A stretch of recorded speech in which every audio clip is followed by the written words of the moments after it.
Bueno, en la clase pasada nosotros hablamos un poquito sobre las lesiones, los conceptos y también nos quedamos en lesiones agudas. Ahora vamos a adentrarnos un poquito en lesiones crónicas. Entre las lesiones crónicas tenemos una patología, ¿verdad?, muy común, que se llama bursitis. Ustedes saben, nosotros cuando hablamos o sobre todo aquellos que fueron mis alumnos de anatomía, nosotros hablamos que en las articulaciones hay componentes intraarticulares y componentes extraarticulares. Entre los componentes intraarticulares, lo que se encuentra dentro de una articulación, dijimos que se encuentran el cartílago articular, la membrana sinovial, el líquido sinovial y una bolsita que se llama bolsa serosa. Estas bolsitas serosas se encuentran en aquellas articulaciones en donde los tendones hacen, este es el hueso y este es el tendón, donde el tendón hace este movimiento. Cuando se contrae el músculo, el tendón hace este movimiento. Entonces, si el tendón contacta directamente contra el hueso y hace este movimiento, ¿qué va a pasar? El tendón se va a inflamar, ¿sí?, y se va a lesionar. Entonces, por eso, entre el tendón y el hueso se encuentra esa bolsa. Es una bolsita, ¿sí? Y esa bolsita lo que evita es la fricción o el roce directo del tendón con el hueso. Y eso es la bolsa serosa, ¿sí? La bolsa serosa, por ejemplo, tenemos aquí en el codo, evitando el roce del tendón del músculo tríceps, ¿sí?, con el hueso, con el cúbito. Encontramos también aquí en el hombro, para evitar el roce del tendón del supraespinoso con el hueso húmero. Acá encontramos también nosotros en la rodilla, esto es la rótula, ¿sí? Este es el cuádriceps y acá se encuentra el tendón que se llama tendón rotuliano. Entonces, para que el tendón rotuliano no roce directamente contra la rótula, también se encuentra una bolsita serosa. Acá también en la cadera se encuentra una bolsita serosa a nivel del trocánter mayor, ¿sí?, para evitar que el músculo glúteo mayor roce directamente contra el trocánter mayor. Y también se encuentra una bolsa serosa en el talón, ¿sí?, para evitar que el tendón de Aquiles roce directamente contra el hueso calcáneo. Entonces, esas son las bolsas serosas que se lesionan con mayor frecuencia cuando se sobrecarga esa bolsa serosa, y a eso se llama bursitis. La bursitis refleja un proceso inflamatorio en las estructuras articulares que usualmente comienza con el incremento del líquido dentro de la bolsa afectada. ¿Cuál es el líquido que se encuentra dentro de la articulación? Dijimos que el líquido que se encuentra dentro de la articulación es el líquido sinovial. Y ese líquido sinovial lo que hace es, se encarga de lubricar la articulación. Entonces, cuando se sobrecarga de manera excesiva esta bolsa serosa, entonces se produce la bursitis. ¿Se entendió bien, chicos?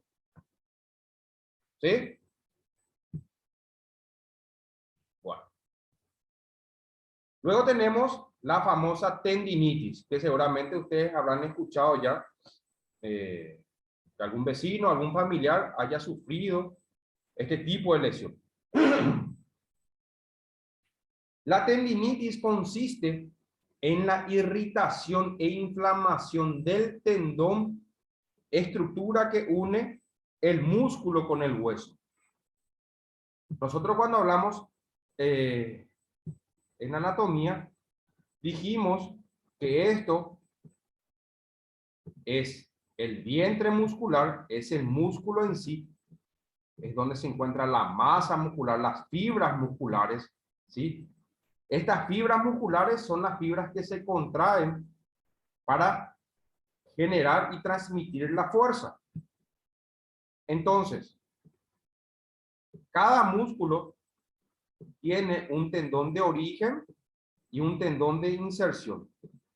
O sea, el tendón se origina de un hueso y se inserta en otro hueso. Y esta es la estructura del músculo. Entonces, acá, vamos a suponer que esto sería el hueso, entonces el tendón viene y se inserta aquí. Entonces, el tendón tiene dos uniones. Una unión que está aquí, esta que está aquí, que es la unión del músculo con el tendón. Y se llama unión miotendinosa. Unión miotendinosa. La unión del mio que viene a decir, que se refiere al músculo y tendinosa al tendón. Y también el tendón se inserta o se une con el hueso acá. Y esto se va a llamar unión osteotendinosa. La unión del hueso con el tendón. Entonces, el tendón se puede inflamar en dos zonas. En esta unión, en la unión miotendinosa o en la unión osteotendinosa. ¿En cuál de las dos uniones es más frecuente que se inflame el tendón? Es en esta, en la unión osteotendinosa. Acá es la zona en donde se inflama con mayor frecuencia el tendón. ¿Estamos hasta ahí, chicos? ¿Se entendió? ¿Alguna pregunta?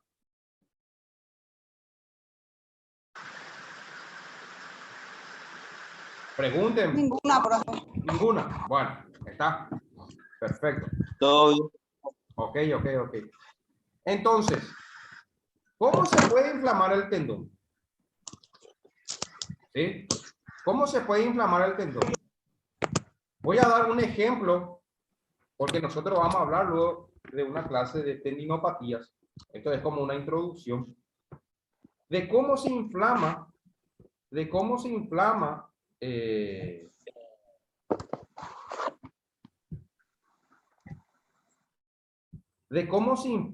el tendón, ¿sí? Aquí, el tendón del supraespinoso. El tendón del supraespinoso, hay varias patologías dependiendo del deporte. Se puede decir hombro del nadador, hombro del lanzador de jabalina, hombro del tenista, hombro del voleibolista, ¿sí? Dependiendo de la biomecánica del movimiento que realiza cada deporte, ese tendón se puede inflamar. ¿Cómo normalmente se inflama el tendón?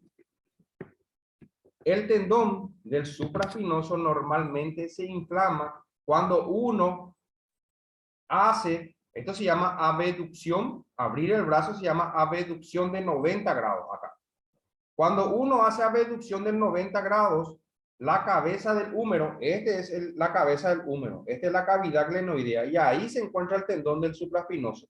Cuando uno hace abducción de 90 grados, hace esto, ¿sí? La cabeza del húmero, ¿sí? Ya está tocando el tendón del supraespinoso, ya le está apretando ahí, a los 90 grados.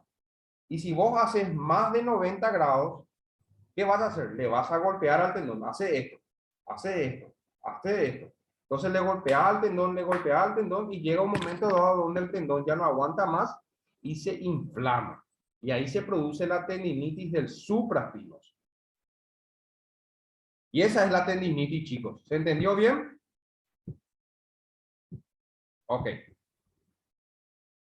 Acá, por ejemplo, nosotros tenemos, acá está. Este es el tendón del supraespinoso, ¿ven?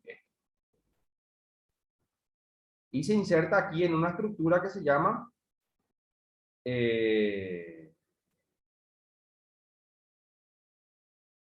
troquíter. Se llama troquíter, ¿sí? Este en realidad es el tendón de la porción larga del bíceps, que también se puede inflamar. El tendón del supraespinoso, ese es el tendón de la porción larga del bíceps, esto que se está observando aquí. Aquí también viene de la escápula, viene el tendón del supraespinoso, hace esto y se inserta acá. Entonces, si vos el hombro, el húmero, esto que es el húmero, levantás hacia arriba, ¿qué va a pasar? Este techo que está aquí va a chocar contra el tendón. Y eso le va a producir la tendinitis del supraespinoso. Acá hay una tendinitis. Este tendón, ¿cómo se llama este tendón? A ver, ¿quién me puede decir? Acá dice luego. Se llama tendón rotuliano, ¿sí? Este es el músculo cuádriceps. Y acá se encuentra el tendón rotuliano. Este se llama tendón cuadricipital porque viene del cuádriceps, y cuando el tendón cuadricipital pasa por encima de la rótula, este ya se llama tendón rotuliano. A la tendinitis rotuliana también se le llama rodilla del saltador. ¿Por qué?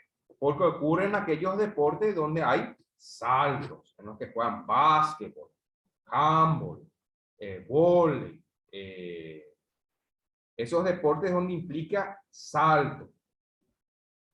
Y por la biomecánica o por la disposición de la rodilla, ¿sí? Se puede inflamar el tendón aquí, en esta zona se inflama, por debajo de la rótula acá. Es donde se inflama con mayor frecuencia el tendón rotuliano. Y también se puede inflamar el tendón de la porción larga del bíceps. Acá tenemos nosotros esta tendinitis que se llama tendinitis aquiliana, la tendinitis del tendón de Aquiles, ¿sí? Acá. Normalmente, el tendón de Aquiles se inflama con mayor frecuencia aquí, en esta zona que está acá. Acá. Se inflama. ¿Por qué se inflama en esa zona? Lo voy a explicar por qué. Ustedes lo que ven aquí en blanco, esas son las fibras del tendón. El tendón está formado por fibra de colágeno y fibras elásticas. Acá como ven aquí, ¿ven? Entonces aquí se encuentra el tendón y entre el tendón se encuentran, vamos a suponer que este es el tendón. Este es el tendón. El tendón viene y 3 dedos o 3 centímetros antes de llegar al hueso calcáneo, acá en donde termina, el tendón hace esto, hace como un espiral, hace un círculo así, y se inserta. Viene el tendón, hace nuevamente el círculo, como una espiral, y se inserta en el hueso calcáneo. Entonces, a 3 centímetros o 3 dedos de su inserción en el hueso calcáneo. ¿Y qué es lo que hay entre el tendón y el hueso? El tendón. Se encuentran los capilares sanguíneos. Voy a poner el color azul porque son los colores más bonitos del Paraguay. Entonces, Claro, profe. claro que sí. Y el que dice lo contrario, creo que no va a pasar mi materia. Bueno, vamos a continuar. Entonces, este tendón, cuando llega aquí 3 centímetros antes de insertarse, ¿qué pasa? Le comprime más a los capilares sanguíneos. Por eso, el tendón de Aquiles se inflama con mayor frecuencia a 3 centímetros de su inserción, por la disposición de las fibras del tendón. Por eso el tendón de Aquiles es poco frecuente que se inflama aquí o que se inflame en la parte media. Es poco frecuente. No quiere decir que no se puede, es poco frecuente. Acá tenemos una tendinitis que se llama tendinitis de Kerlwein. tendinitis de Kerr. Acá hay dos tendones, como ven usted aquí.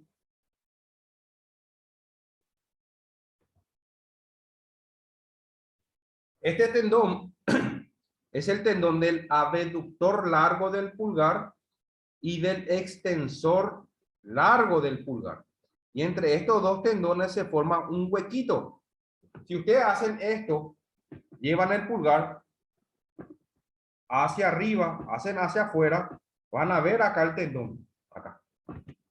Y ahí se forma un huequito. Y ese huequito se llama tabaquera anatómica.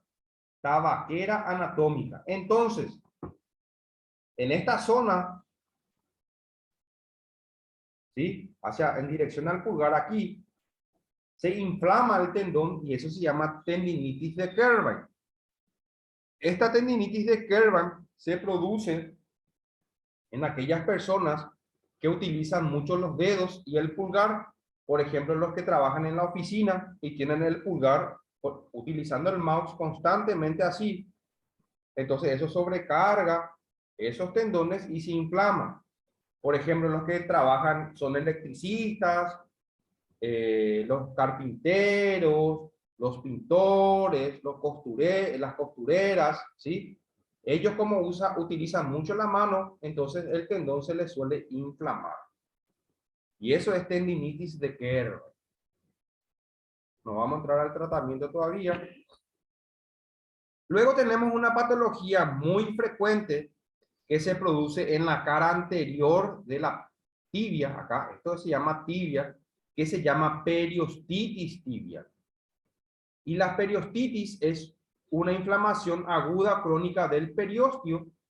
El periósteo es una capa que le envuelve otra vez al hueso. Y ese periósteo lo que hace es se encarga de nutrirle al hueso. Es una membrana fibrovascular que rodea las piezas óseas, recubriendo los huesos y especialmente la tibia. Y nosotros tenemos aquí, acá tenemos, vamos a suponer que esto es la tibia. Y de la tibia se origina, ¿sí?, un músculo que se llama tibial anterior. Y este tibial anterior, este músculo, cuando se irrita o se sobrecarga, le irrita al periósteo. Y eso es periostitis tibial. ¿En qué deporte es frecuente esta periostitis tibial? En los maratones, en los corredores de larga distancia. ¿Y cómo se manifiesta? Siente una sensación de quemazón ahí por delante de la tibia acá, como si fuera que le quema, le duele, le arde. Y eso es la periostitis tibial, la inflamación del periósteo debido al músculo tibial anterior. Nos vamos a entrar al tratamiento. Luego tenemos unas fracturas muy frecuentes, ¿sí? Y les voy a hablar de dos que son muy frecuentes, que se llaman fracturas por sobrecarga o fracturas por estrés. ¿En dónde se suelen producir estas dos fracturas más frecuentes? En el quinto, estos son los metacarpianos en la mano. Este es el primer metacarpiano, el segundo metacarpiano, el tercer metacarpiano, el cuarto metacarpiano y el quinto metacarpiano. Acá se suele fracturar este huesito aquí. Y también se le llama fractura del boxeador. ¿Por qué? Porque el boxeador cuando realiza el golpe, tiene que hacer con una técnica correcta. ¿Y cuál es la técnica correcta? Pegar o golpear con el segundo y el tercer nudillo, realizar el golpe así. La mala técnica es cuando uno golpea y golpea con el cuarto y el quinto nudillo, o sea, más hacia afuera. Entonces, llega un momento dado en donde ese huesito del metacarpiano, el quinto metacarpiano, se estresa, se debilita y se fractura. Eso se llama fractura del boxeador. Luego tenemos la otra fractura por estrés o sobrecarga, que es la fractura del quinto metatarsiano, o sea, del quinto huesito que se encuentra por fuera del pie. Y eso se llama fractura del corredor. Se suele producir en aquellos que corren largas distancias, en los jugadores de fútbol es muy frecuente también. Llega un momento dado por el impacto, ¿sí? Y si tiene un mal apoyo del pie, sobre todo si apoya mal, más hacia afuera, ¿sí? Entonces el huesito se estresa y se fractura. Y eso es fractura por sobrecarga. Ahí terminamos esto. ¿Alguna pregunta? ¿Se entendió bien esto? Sí, profe. ¿Sí? Bueno, ahora más.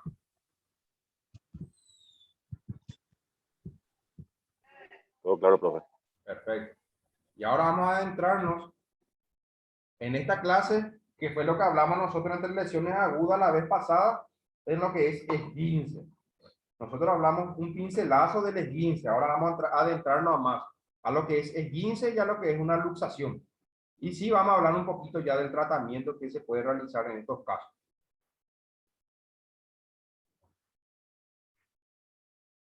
Entonces, el esguince es la lesión traumática de los ligamentos, o también se pueden agregar a la cápsula articular, que es lo que envuelve a la articulación.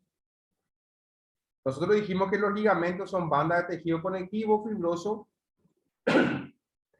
con fibras longitudinales de colágeno que unen los huesos. Los ligamentos va de un hueso a otro hueso y se encarga de dar estabilidad. Son hipocelulares, o sea, poseen pocas células, e hipovasculares. ¿Qué quiere decir hipovascular? Que poseen poca vascularización, poca irrigación sanguínea, tanto los ligamentos como los tendones. Por eso tienen esa coloración blanquecina. Función de los ligamentos. Los ligamentos, o la función principal de los ligamentos, es estabilizar la articulación y también ayuda a la propiocepción. Estabilizar, evidentemente, si nosotros tenemos una articulación, aquí los ligamentos se van a encargar de estabilizar esa articulación. En el caso, por ejemplo, vamos a suponer que acá tenemos la unión de este hueso con este hueso aquí en la rodilla, y acá se encuentran los ligamentos laterales. Ligamento lateral interno, ligamento lateral externo. Si miramos de frente, si estamos así. ¿Y qué va a evitar los ligamentos laterales? Que la rodilla haga bostezio, que haga esto, que se abra hacia adentro o que se abra hacia afuera. Eso se llama estabilidad. Y los ligamentos dan dos tipos de estabilidad. Una estabilidad pasiva y una estabilidad activa. La estabilidad pasiva es, por ejemplo, cuando vos estás parado, ¿sí? Vos no generas ningún movimiento, pero la rodilla está trabajando ahí. Entonces los ligamentos laterales trabajan para que la rodilla no haga este movimiento por el peso. Eso se llama estabilidad pasiva, en reposo. Y la estabilidad activa es, por ejemplo, cuando vos empezás a caminar, empezás a correr, es durante el movimiento. También, acá tenemos nosotros, ¿alguien sabe lo que es esto? La propiocepción.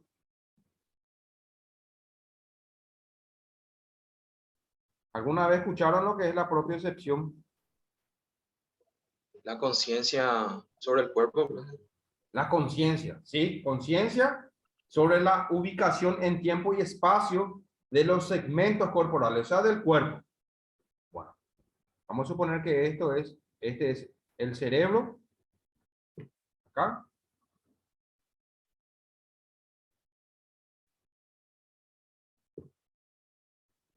Le voy a explicar así de forma rápida.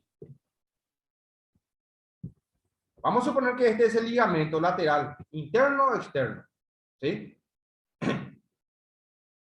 Los ligamentos tienen unos receptores nerviosos que se encargan de percibir información, ¿sí?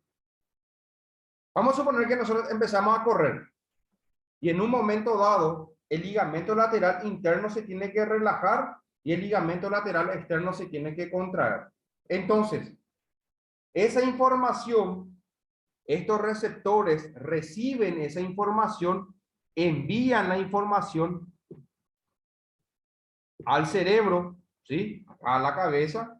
El cerebro procesa esa información y envía la orden. O sea, vamos a suponer que este ligamento lateral interno le dice al cerebro, che, cerebro, yo me tengo que contraer ahora y el ligamento lateral externo se tiene que relajar porque si no vamos a lesionar la rodilla.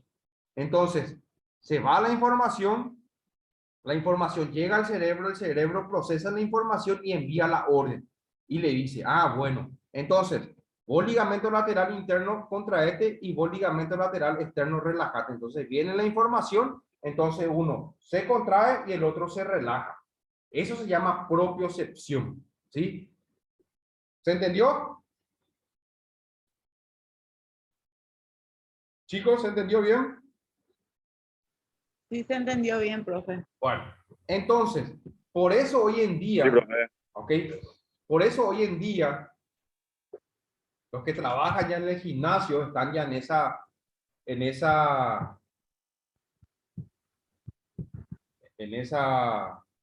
enseñanza, ¿verdad? A sus alumnos. Y sobre todo, por ejemplo, si hacen ejercicios funcionales, es muy importante también que realicen ejercicios de propiocepción. Los ejercicios de cómo se entrena esto, se entrena pidiéndole al paciente que se suba sobre una pelota, la pelota se mueve, él se sube y él empieza a bailar. Seguramente ya habrán visto eso, son ejercicios de equilibrio.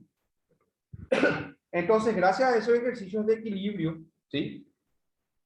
La rodilla se mueve así, hace estos movimientos. Entonces, el ligamento, los tendones, los músculos se contraen. Entonces, vos le estás estimulando a esos receptores nerviosos y llega un momento dado donde el paciente adopta esa posición y ya no se mueve la rodilla. Ya pudo fijar esos receptores nerviosos ese ejercicio. Y a la propiocepción también se le llaman ejercicios preventivos. En el ámbito del entrenamiento deportivo se le llama ejercicios preventivos, ¿sí? ¿Por qué preventivos? Porque ayudan a prevenir lesiones deportivas. Anteriormente, hace 20 años aproximadamente, no existía esto.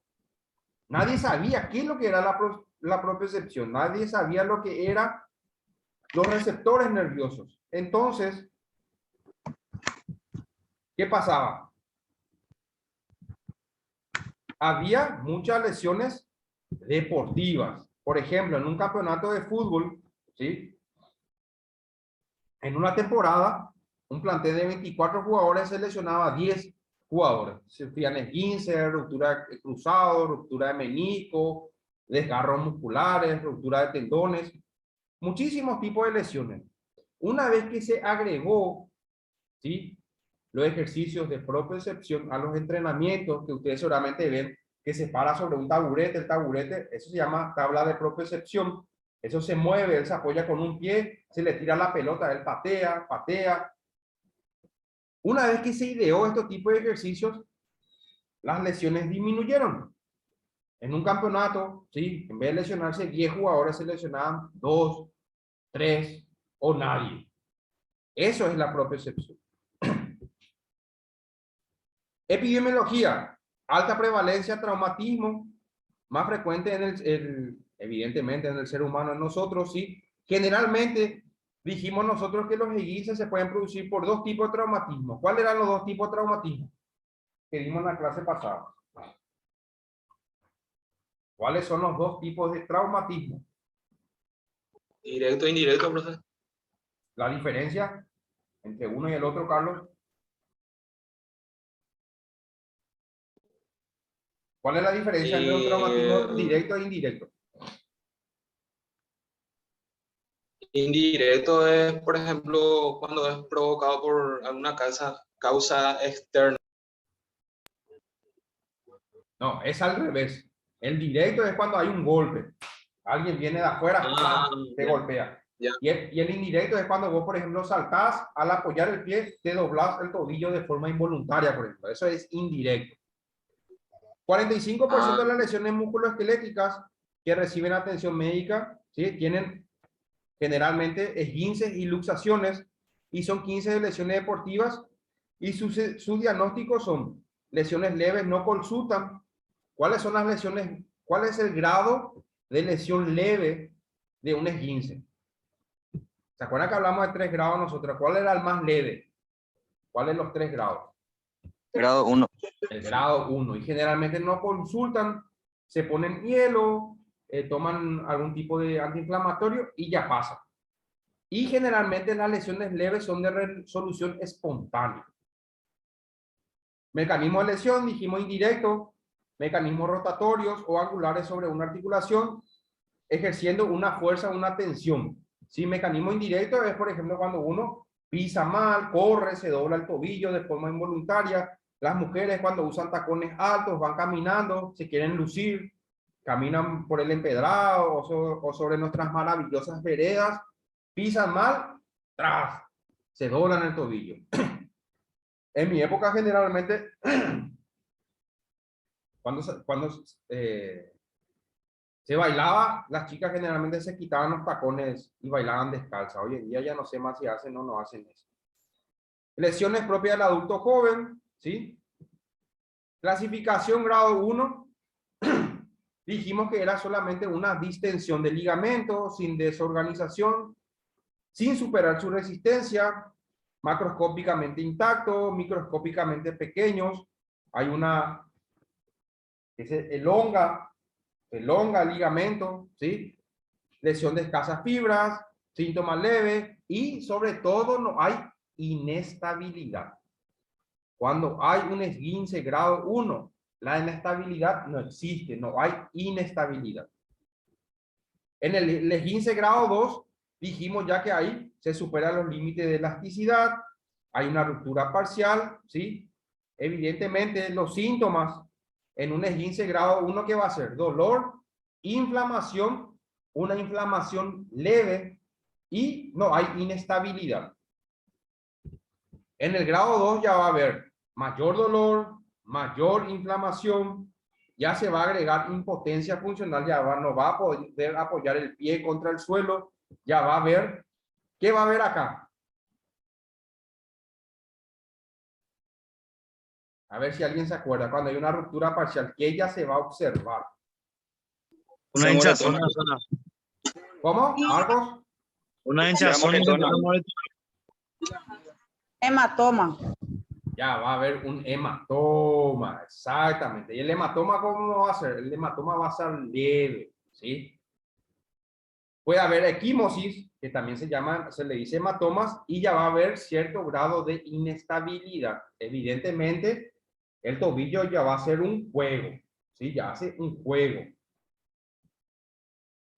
Y en el esguince grado 3, evidentemente, ya hay un traumatismo, ya tiene que ser un mayor impacto.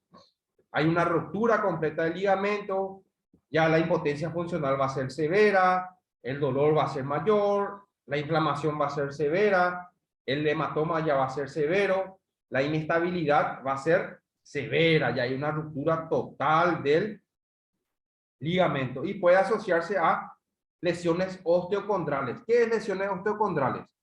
Es cuando, si es que se corta la clase, chicos, nos volvemos a conectar dentro de 7 a 8 minutitos mientras me graba, ¿está bien? Porque falta menos de un minutito, pero le voy a explicar esto así rápido. La lesión osteocondrale es cuando, por ejemplo, se rompe el ligamento, ¿sí? Y el ligamento trae consigo parte del hueso, rompe esa parte del hueso o curubica y estira el hueso consigo. Eso se llama lesiones osteocondrales. ¿Estamos, Qué chicos? dolor. ¿Sí? Vamos a hablar de eso cuando nos volvamos a conectar porque ya se está por